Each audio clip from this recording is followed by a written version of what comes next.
This is a regular ritual for Rod Watkins. He lugs his diving gear to Scripps Park in La Jolla.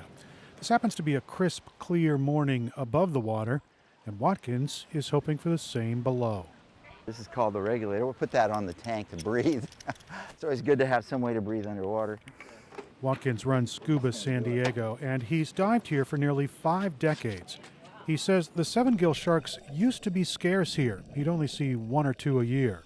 The difference today is we're seeing so many more Sevengill sharks that it's kind of phenomenal. And intimidating. Watkins says the sharks effortlessly slide through the water on the ocean floor. They're silent, they're bold, and they're big. The Sevengills, they won't move out of the way for anybody. They'll cruise right up to you, right around you. An 11-foot shark gets Watkins' adrenaline pumping. He regularly dives at Jolla Cove, hoping for a close-up look at a creature that is usually the largest predator in local waters. For some divers, it's an irresistible pull.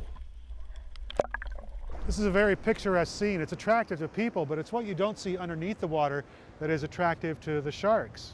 These sharks tend to like kelp forests, bays, fairly shallow water. Marine biologist John Hyde says there is plenty of food here.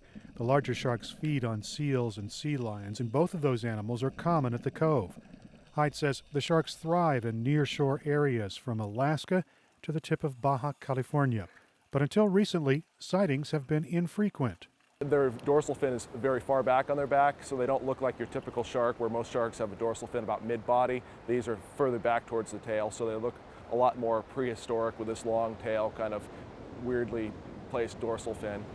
Hyde doesn't consider Sevengills a threat to people. They haven't bitten anyone in San Diego waters. But he says they are big and are aggressive if provoked. He isn't sure if the local population of Sevengills is up or if divers are better at finding them. So we're not sure if there's a change in effort, more people with cameras, more people looking for these sharks that's causing us to hear about them more often, or whether there actually are more. I think it's a combination of both. Michael Baer had his own close encounter while diving with a friend off Point Loma. I looked over, and all of a sudden, this magnificent 9-foot Sevengill swam right between us. I mean, it was just like that, like 2 feet away. I could have reached out and touched it. Baer hopes to find out more about Sevengill sharks. He set up a web page and is urging local divers to upload pictures, information about encounters, and videos. This is a female Sevengill taken in very shallow water a couple years ago off of Point Loma. And as you can see, she came very close to the divers. Baer considers himself a citizen scientist.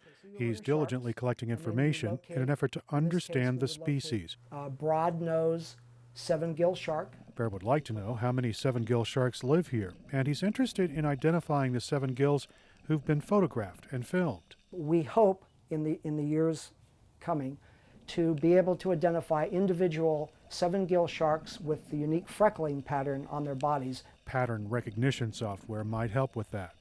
Meanwhile, Baer continues to collect, document, and organize the underwater encounters.